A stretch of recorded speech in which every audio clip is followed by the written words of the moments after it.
नमस्कार, मी सुरेश चिरडे. आपण पाहतात महाराष्ट्र 24 न्यूज. घातक शस्त्र तलवार बाळगून दहशत निर्माण करणाऱ्या इसमावर कारवाई. पोलीस स्टेशन पुसद शहर डीबी पथकाची कारवाई. पुसद शहरात वाढलेल्या गुन्हेगारी प्रवृत्तीचे इसमावर आळा बसावा याकरिता ठाणेदार पोलीस निरीक्षक सेवानंद वानखेडे यांनी प्रभावी ग्रस्त पेट्रोलिंग वाढून कारवाई करण्याचे आदेश पोलीस स्टेशनचे डीबी पथकास दिले.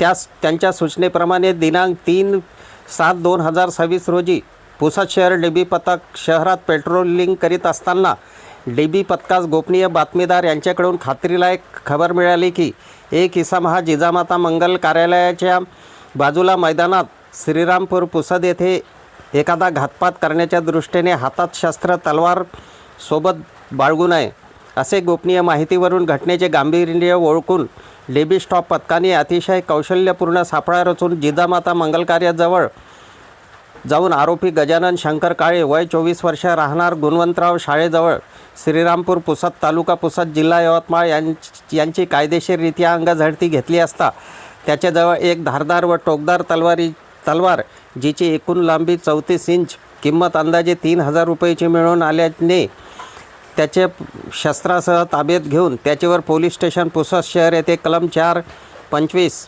शस्त्र अधिनियम 1959 प्रमाणे गुन्हा नोंद करून पुढील तपास डीबी स्टॉप करीत आहे.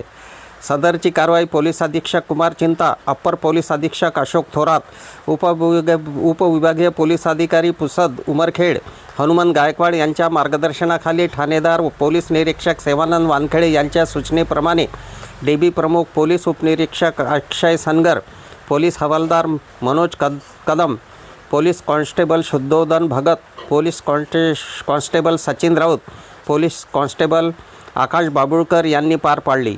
अफजल खान, ऋषिकेश हिरासह मी सुरेश चिरडे, महाराष्ट्र 24 न्यूज, दिग्रस, यवतमाळ.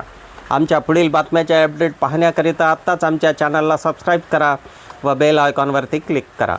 धन्यवाद.